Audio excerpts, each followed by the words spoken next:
Good morning Papanna. ಹೇ, ಏನ್ ಮಾತು ಅಂತ ಆಡ್ತೀರಾ? ಹಂಗೆಲ್ಲ ಕರೆಯಂಗೆ ಇಲ್ಲ, ಬೇಜಾರಾಗುತ್ತೆ, ಕೋಪನೂ ಬರುತ್ತೆ.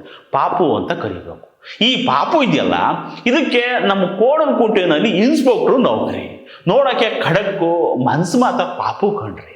ಇಂಥ ಮುದ್ದು ಪಾಪು ಹೋಗಿ ಹೋಗಿ ನಮ್ಮ ಯಶಸ್ವಿನಿ ಹಾಕೋನೋ ಹತ್ರ ಲಾಕ್ ಆಗ್ಬಿಟ್ಟೈತೆ. ಇವಕ್ಕ ನೋಡಿದ್ರೆ ಸಮಾಜ ಸೇವೆ ಮಾಡ್ಕೊಂಡು ಸಿನಿಮಾ ಮಾಡ್ತೀನಿ ಅಂತ ಓಡಾಡುತ್ತೆ. ಅದೇನಾದ್ರೂ ಅಲ್ಲಿ ಇವಕ್ಕ ವಾಯ್ಸ್ ಕೇಳಿದ್ರೆ ಭಯ ಆಗುತ್ತೆ. ಹೆಣ್ಮಕ್ಳಿಗೆ ಗೌರವ ಕೊಡೋದ್ ಕಲಿ. ಹೆಣ್ಮಕ್ಳ ಬಗ್ಗೆ ಹೆಂಗ್ ಮಾತಾಡ್ಬಿಡ್ತೀಯನ? ನೋಡ್ದಿ ಅದು ಡೈಲಾಗು. ಜನ ಇವಕ್ಕನ್ನ ಲೇಡಿ ಡಾನ್ ಅಂತ ಬೇರೆ ಕರೀತಾರೆ. ಅಂಥದ್ರಲ್ಲಿ ಈ ಪುಟಾಣಿ ಪಾಪು ಅಲ್ಲ, ಪೊಲೀಸ್ ಪಾಪು ಇವಕ್ಕನ ಹಿಂದೆ ಬಿದ್ದುಬಿಟ್ಟೈತೆ. ಬೆಳಿಗ್ಗೆ ಕಾಲ್ ಮಾಡಿ ಯಶು ಬೇಬಿ, ಯಶು ಚಿನ್ನು, ಯಶು ಮುದ್ದು ಅನ್ನುತ್ತೆ. ಇವಕ್ಕನಿಗೆ ನಿದ್ದೆ ಗಣ್ಣು. ಏನ್ ಸಾರ್ ನಿಮ್ದು ಬೆಳಗ್ಗೆನೆ ಅಂದ್ರೆ, ಸಾರದ ಅನ್ಬೋಡ, ನಮ್ಮನ್ನ ಏನಂತ ಕರಿಬೇಕು ಹೇಳು ಅಂತ ನೂಲಿತದೆ. ಸುಮ್ಮನಿರಿ ಸಾರ್, ನೀವು ಇನ್ಸ್ಪೆಕ್ಟ್ರು, ಹಾಗೆಲ್ಲ ಹಾಡಬೇಡಿ ಅಂದರೆ ನಾನು ಯಾವತ್ತಾದ್ರೂ ಹಂಗಿದ್ದೀನ? ನಾನು ಏನಂತ ಕರಿಬೇಕು ಹೇಳು ಅನ್ನೋದು. ಮತ್ತೆ ಪೊಲೀಸ್ ಪಾಪಣ್ಣ ಅದೇ ಅಲ್ವಾ ನಿಮ್ಮ ಹೆಸರು ಅಂದರೆ, ಇದಕ್ಕೆ ಹುಸಿ ಕೋಪ. ಪಾಪು ಅನ್ಬೇಕು. ನಾನು ನಿನ್ನ ಯಶು ಚಿನ್ನ ಅಂತೀನಿ, ನೀನು ನನ್ನ ಪಾಪು ಅನ್ಬೇಕು. ನಾನು ನಿನ್ನ ಯಶು ಬೇಬಿ ಅಂತೀನಿ, ನೀನು ನನ್ನ ಪಾಪು ಅನ್ಬೇಕು. ನಾನು ನಿನ್ನ ಯಶು ಮುದ್ದು ಅಂತೀನಿ, ನೀನು ನನ್ನ ಪಾಪು ಅನ್ಬೇಕು ಅನ್ನತ್ತೆ. ಬೆಳಿಗ್ಗೆ ಏನೋ ಒಂಥರ ಮುಲ ಪಾಪುಗೆ ಮುದ್ದು ಕೊಡ್ಬೇಕು ಅನ್ಸುತ್ತಂತೆ. ಎಂಥ ರೊಮ್ಯಾಂಟಿಕ್ ಜೀವ ಇರಬೇಕು ಅಲ್ವಾ? ಕಂಡೋರು ಹೆಣ್ಣು ಮಕ್ಳಿಗೆ ಮುದ್ದು ಕೊಡೋಕೆ ಹೋದ್ರೆ ಸುಮ್ಮನಿರ್ತಾರ ಹೇಳಿ? ಇವಾಗ ತಂದು ಬೀದಿ ನಿಲ್ಸವ್ರೆ. ಹುಗಿಬೋದು, ಬೈಯೋರು ಬೈಬೋದು. ಇದು ಸಾಧು ಅಂತ ಪಾಪು ಕಡೆಯಿಂದ ಅಕ್ಕನಿಗೆ ಮೆಸೇಜ್ ಕೊಡು.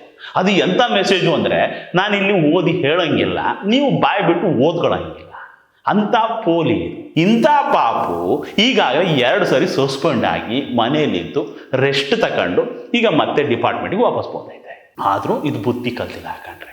ಯಾರೋ ದೊಡ್ಡ ಜನ, ಕರ್ನಾಟಕದ ಮುಖ್ಯವಾದ ಪ್ರಭಾವಿ ಮಿನಿಸ್ಟ್ರು ರಿಲೇಟಿವ್ ಅಂತೆ ಈ ಪಾಪುಗೆ. ಅದೇ ಧೈರ್ಯ ನೋಡಿ. ಆದರೂ ಖಾಕಿ ಹಾಕ್ಕೊಂಡು ಡ್ಯೂಟಿ ಮಾಡೋರು ಖಡಕ್ಕಾಗಿರ್ಬೇಕಪ್ಪ. ಕಂಡು ಹೆಣ್ಮಕ್ಳು ಮುಂದೆಲ್ಲ ಪಾಪು ಆಗ್ಬಿಟ್ರೆ ಡ್ಯೂಟಿ ಹೆಂಗೆ ಮಾಡೋಕ್ಕಾಗತ್ತೆ ಹೇಳಿ? ಅದರಲ್ಲೂ ಇವಾಗ ಇದೆಯಲ್ಲ, ಹಿಂದೆ ಶಂಕರ್ ಬಿದ್ರಿ ಸಾಹೇಬ್ರು ಟೈಮಲ್ಲಿ ಹಿಂಗೆ ಒಂದು ಇನ್ಸ್ಪೆಕ್ಟ್ರು ಕಾಟ ಕೊಡ್ತಿತ್ತಂತೆ. ನನ್ನ ಹ್ಯಾಂಡ್ರು ಮನೇಲಿಲ್ಲ, ಮನೆಗೆ ಬಾ, ನಿನಗೆ ಹೆಲ್ಪ್ ಮಾಡ್ತೀನಿ, ನನಗೆ ಸಹಕಾರ ಕೊಡು ಅಂತ ಬೆಲ್ಟ್ ಲೂಸ್ ಮಾಡಿದ್ದ ಪೊಲೀಸ್ ಅಪ್ಪನ್ನ ಸಸ್ಪೆಂಡ್ ಮಾಡಿಸಿ ಮನೆಗೆ ಕಳಿಸಿ ಬುದ್ಧಿ ಕಲಿಸಿತ್ತಂತೆ ಇವಾಗ. ಅಂಥ ಹೆಣ್ಣುಮಗಳ ಹತ್ರ ಈ ಪೊಲೀಸ್ ಪಾಪು ಪ್ಯಾಂಟ್ ಬಿಚ್ಚೋದಕ್ಕೆ ಹೋದ್ರೆ ಸುಮ್ಮನೆ ಬಿಡುತ್ತಾ? ಹಂಗೇನೂ ಬಿಚ್ಚುತ್ತೆ, ಮನೆಗೂ ಕಳಿಸುತ್ತೆ. ಹಿಂಗೆ ಆಗ್ಬಾರ್ದು ಕಣ್ರಿ. ಖಾಕಿ ಹಾಕೊಂಡವರು ಇಲಾಖೆ ಮರ್ಯಾದೆನ ಕಾಪಾಡಬೇಕು. ಹೀಗೆಲ್ಲ ಬೆಲ್ಟ್ ಲೂಸ್ ಮಾಡಿಕೊಂಡು ಮಾನ ಹರಾಜಾಗಬಾರ್ದು. ಇಂಥ ಪಾಪುಗಳನ್ನು ಇಲಾಖೆ ಕೂಡ ಮುಲಾಜ್ ನೋಡ್ದಂಗೆ ಸೋಪ್ ಹಾಕಿ ತೊಳೆದು ಬಿಡ್ಬೇಕು. ಕೊಳೆ ಕಳೆದ್ರೇ ಇಲಾಖೆಗೂ ಕಳೆ. ಅದಾಗುತ್ತೆ ಅಂದ್ಕೊಂಡಿದ್ದೀನಿ. ನಿಮಗೂ ಇದು ಎಲ್ಲಾದ್ರೂ ಕಂಡ್ರೆ ಪಾಪಣ್ಣ ಅಂದ್ಬಿಟ್ಟಿರ, ಪಾಪು ಅಂತ ಕರೀರಿ, ಅದಕ್ಕೂ ಖುಷಿ ಆಗುತ್ತೆ.